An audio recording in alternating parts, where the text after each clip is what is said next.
Yeah, welcome back to session number 5 of acids and bases. Today we are going to discuss about the last concept, that is salt family. Okay, so in this salt family we are having 5 types of salts. What are those types of salts basically? The names of salts are bleaching powder, washing soda, baking soda, plaster of Paris, and gypsum. So here we are having basically 3 types of salts like basic salts, acidic salt, and neutral salt. You can see here there's a few types of salts here. Okay, acidic salt. An acid salt is formed by the neutralization reaction between a strong acid and a weak base. The pH of the aqueous solution of the acidic salt is less than 7. It means basically we'll get the salt by reacting between salt, acid and base. So here salts will get in our acidic salts basically will get when the acid is strong, okay, and base is here strong is acidic acid and base is weak, okay. So if base is weak and acid is strong, then we'll get acidic salt, okay. And if you want to get a basic salt, so here base should be strong and then acid solution should be weak. So if an acidic salt is formed by the neutralization reaction between a strong acid and a weak base, then what is the pH value of this salt solution? It's look like less than 7. Is it right? The acidic salt's pH value is always less than 7. So from 0 to 7, in between 0 and 7 is acidic solution. Is it right? What about the basic salt solution pH value? It looks like greater than 7, between 7 and 14. Between 7 and 14, like 8, 9, 10, 11, 12, 13, up to 14. That is the pH value of basic salt solution. Is it right? Basic salts. The basic salt is formed by a neutralization reaction between a weak acid. So here it is strong acid, here it is weak acid, and a strong base. So to get basic salt, base should be strong. To get acidic salt, acid should be strong. The pH of an aqueous solution of this such basic salts is greater than the 7. Not about neutral salt. The neutral salt always forms by the neutralization of strong acid by a strong base. So here my question is there any chances of reaction between a weak acid and weak base? So whenever if you mix weak acid and weak base, there is no reaction takes place between those two because displaced ions, at least one should be strong and one should be weak. So here both are strong. So the reaction is neutralization reaction. What we call neutralization reaction. The neutralization reactions always takes place between strong acid and a strong base. So if strong base reacts with strong acid gives neutral salt. Salt, neutral salt. Keep in mind. So neutral salts always get only when strong acid reacts with a strong base. And what about its pH value? Exactly 7. The pH value of that aqueous salt solution is 7. Is it clear? So 3 types of salts we're having: acidic salt, basic salt, and neutral salt. So rock salt, first one. The deposits of solid salt are also found in several parts of the world. These large crystals are often brown due to the impurities. So this is called rock salt. So actually the rock salts appears in the brown in color because there's some impurities which are present in this salt. Chloroalkali process. Alkali means we have discussed earlier. Alkali means bases which dissolves in water are known as alkali bases. Clear? So alkali bases means the bases which are dissolved in water are known as alkali bases. So here water treatment is taking place here, swimming pools, PVC, and then disinfectants, chlorofluorocarbons, pesticides, etc. So here brain solution will get into this. Okay. And then here Cl minus ions will come this side, and then OH minus ion gets separated by this NaOH solution. Is it right? So here basically chlorine gas will get out and hydrogen gas gets out from here. So we have a separate video based on this chloroalkali process. So you can go through that video to watch about this. Okay. So here it is what we call separation process as well. And we'll move to the next slide. We'll discuss. You can watch the video based on this content completely. So here to NaCl. So NaCl is the salt solution, aqua salt solution. So gets combined with the water and gets separated like NaOH base solution is obtained here plus chlorine gas and plus hydrogen gas. So here that is the actual gets separation of Na from Cl, or Cl gas gets separated from this NaCl salt solution. Okay, the briny solution. So separate video is there for this activity, and we'll discuss the salt family here. The first salt is bleaching powder. So chlorine is produced during the electrolysis of aqua solution. Just before we have seen that which gas is obtained from this chlorine gas.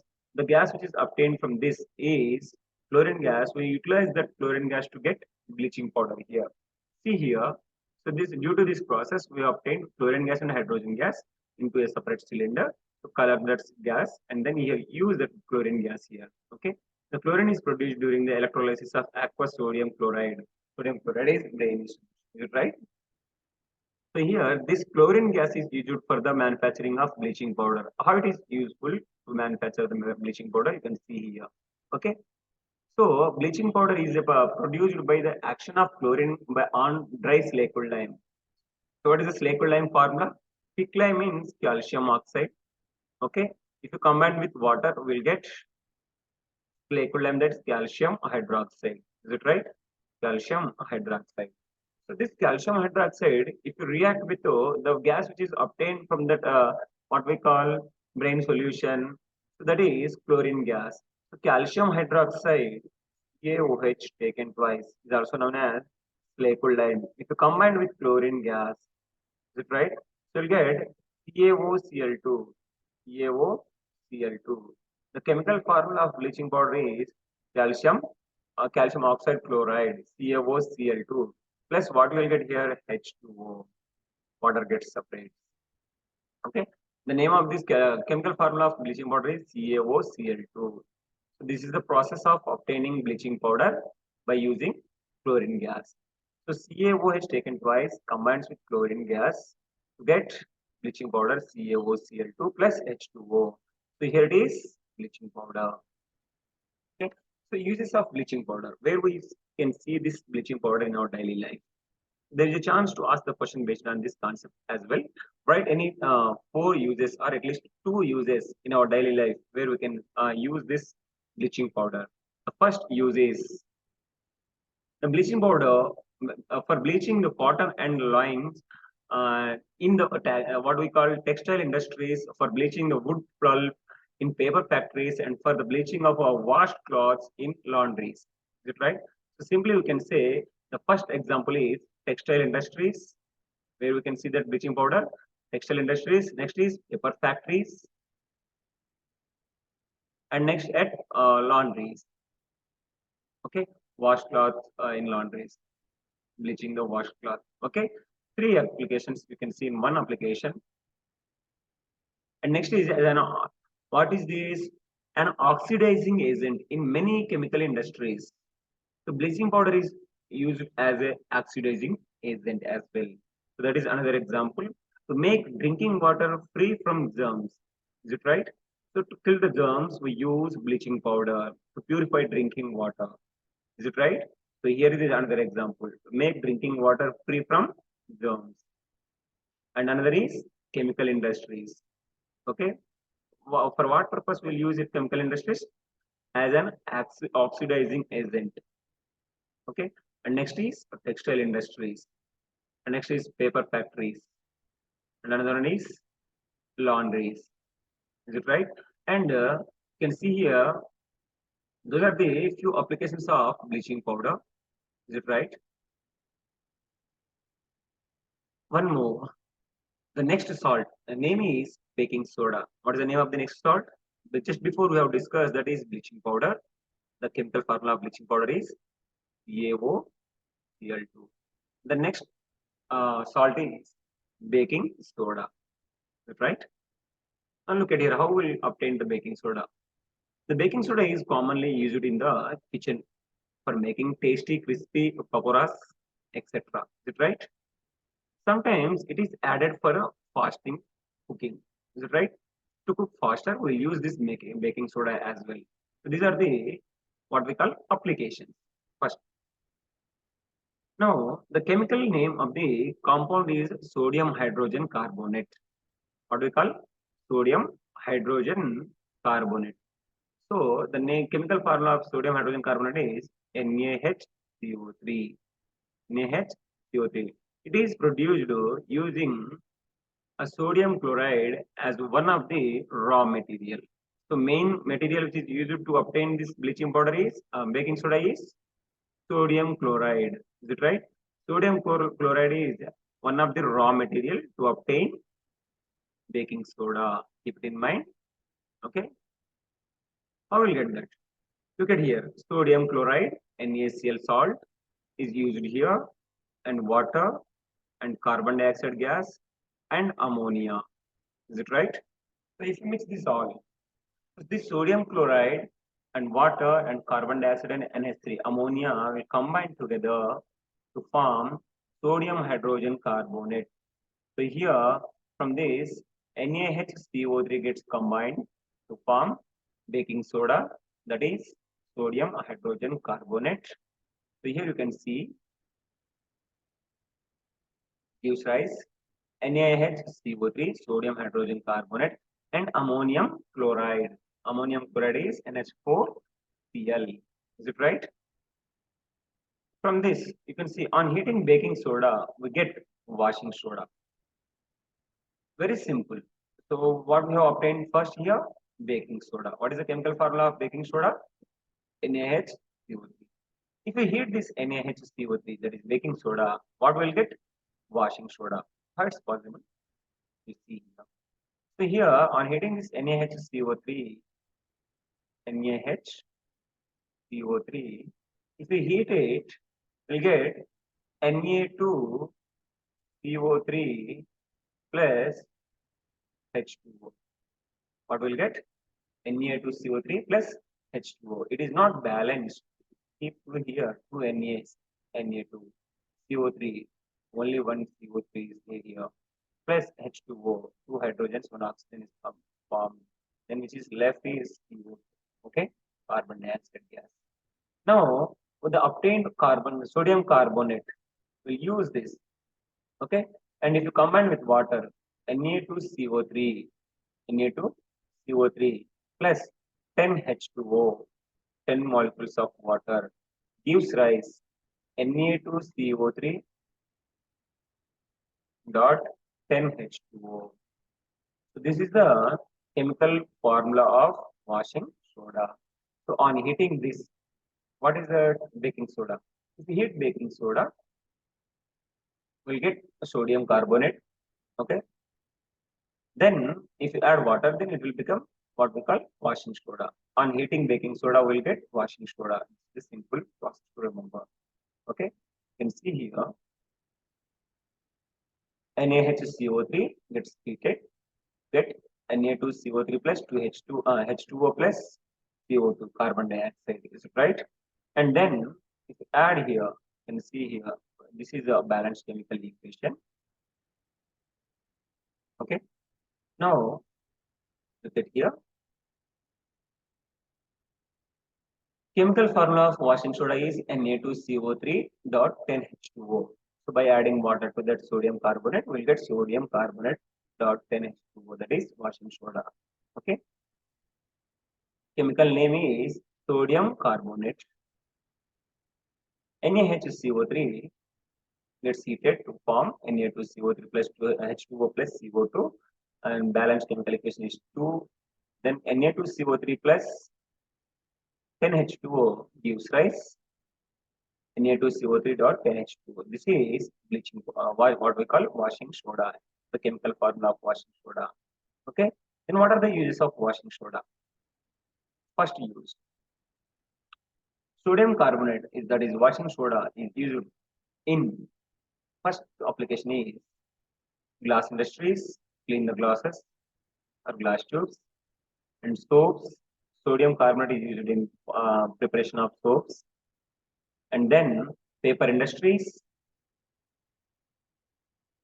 It is used in the manufacturing of sodium compounds like such as borax. Borax is the compound of sodium, so we'll use that sodium carbonate in the, for the preparation of borax, and we'll use in paper industries. We'll use in preparation of soaps. We'll use in glass industries. And sodium carbonate can be used as a cleaning agent for domestic purpose. So in cleaning agents also, we'll use this sodium carbonate. Okay. One more application. It is used for removing permanent hardness of water. So which of the following is used for removing the permanent hardness of water? It means calcium carbonate, magnesium carbonate, sodium carbonate, etc. Out of those, the sodium carbonate is used for removing of permanent hardness of water. Right? You can see here, wow, sodium carbonate can be used in soaps, preparation of soaps, paper industries, and glass industries, and then preparation of borax, and then sodium carbonate can also be used in cleaning can also used as a cleaning agent. It also can be used as to remove permanent hardness of water. Is it right? These are the few applications of washing soda. Okay. Now, water of crystallization.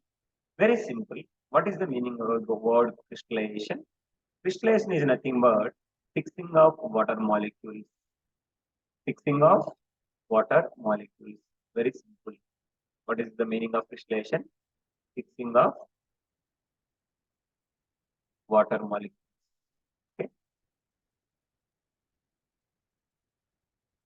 You can see here washing soda, which contains 10 molecules of water.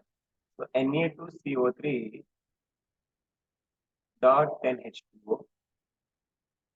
Is it right? So here amount of water is fixed. You can see one more formula, that is CaSO4 dot half H2O. Okay. CaSO4 dot 2H2O. If you see these two formulas, the amount of water is different. And here, this half H2O is for plaster of Paris, POP, plaster of Paris, and 2H2O is for gypsum.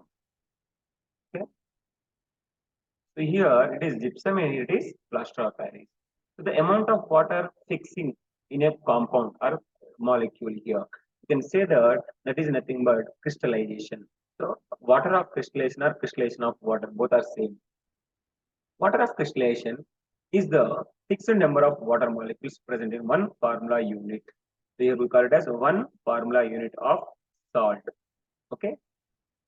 Example, copper sulfate solution. What is the chemical formula of copper sulfate solution? CuSO4, which contains 5 molecules of water. So here the amount of water is fixed here. How many molecules of water? 6 molecules. That's 5 molecules of water present in copper sulfate solutions. What is the color of copper sulfate? Blue in color. Is it right? It contains water molecules. Next is gypsum, which contains 2 molecules of water. Gypsum contains calcium sulfate, here copper sulfate, here calcium sulfate, CaSO4. Is it right? 2 molecules of water. And then plaster of Paris, which contains half molecule of water. Okay. Plaster of Paris is CaSO4 dot half H2. Okay. Keep it in mind. So these are the examples for fixing of water, that is crystallization of water. Water of crystallization. Simply take boiling tube and then copper sulfate crystals. If you heat it by using Bunsen burner, you can see that water droplets are formed on the test tube. Is it right? Initially, there are no water molecules present in this. So, but to identify whether the water molecules present in its copper sulfate solution, Basically, we know that copper sulfate solution contains water. But to prove that we are doing this an activity is to prove that the water, what we call this is copper sulfate crystals are containing water. So our chemical formula of copper crystal sulfate is copper sulfate solution crystals is CuSO4 5H2O. Is it right? So to identify whether these five molecules of water is present in that crystal or not, simply if it is a solid crystal which does not contains water, if you heat it, there is no chances of formation of moisture. Is it right? If it contains water, if you heat that substance, definitely will get some moisture on the surface of the test tube. So if you see here, by heating this, after some time, you will observe some moisture which present on the surface of the test tube. Is it right? Water droplets are formed on the surface. It means the water molecules are escaping from this substance. So from this activity, we can conclude that the copper sulfate crystals are containing water molecules here. So we heat the crystal, this water is removed and the salt turns white. What is the initial color of the copper sulfate solution? Copper sulfate crystal, blue color. After removing the water, what is the color of this salt? White color. Is it right? So here you can see by adding water into that copper sulfate salt, okay, again it turns into blue color. Is it right? So very important. If your moisture of the moisture the crystal again with water, you will find that blue color of the crystal what we call reappears. Simple, very simple to remember. Initial color of the copper crystal CuSO4, which contains water 5H2O, is blue color, which does not contain water. Okay, it does not contain water is white color. Okay, keep it in mind. So there are two types of colors of copper sulfate crystals, which contains water is blue, which does not contain water is white.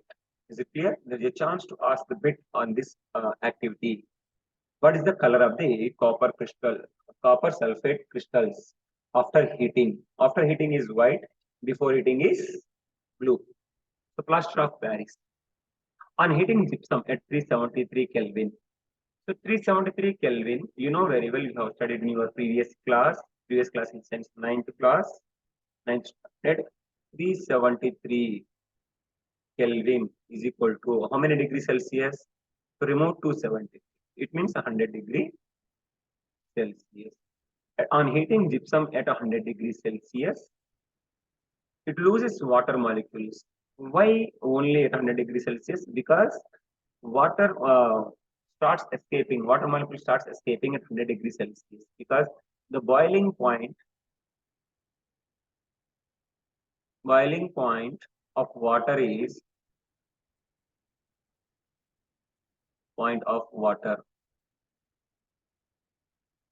is 100 degree Celsius. Is it right? That's why at 100 degrees Celsius, if you heat the gypsum, the water molecules which are present in this gypsum. So gypsum chemical formula is KSO4 2H2O dot 2H2O. If we heat it at 100 degrees Celsius, it is also known as 373 Kelvin. So what happens? The water molecules will escape. It means it loses water molecules and becomes calcium sulfate hemihydrate. Hemihydrate means half a hydrate. Okay. So CaSO4 dot half H2O, half H2O plus. So how much amount of water is escaped from this? One and a half. One and a half. H2O is gets separated. It means this amount of water is loosened by this salt. Okay. So this is known as plaster of Paris. On heating gypsum, what will get? Plaster of Paris. Plaster of Paris. And this is known as gypsum. Okay. There is a chance to ask the question: on what temperature? On at what temperature gypsum has to get heat?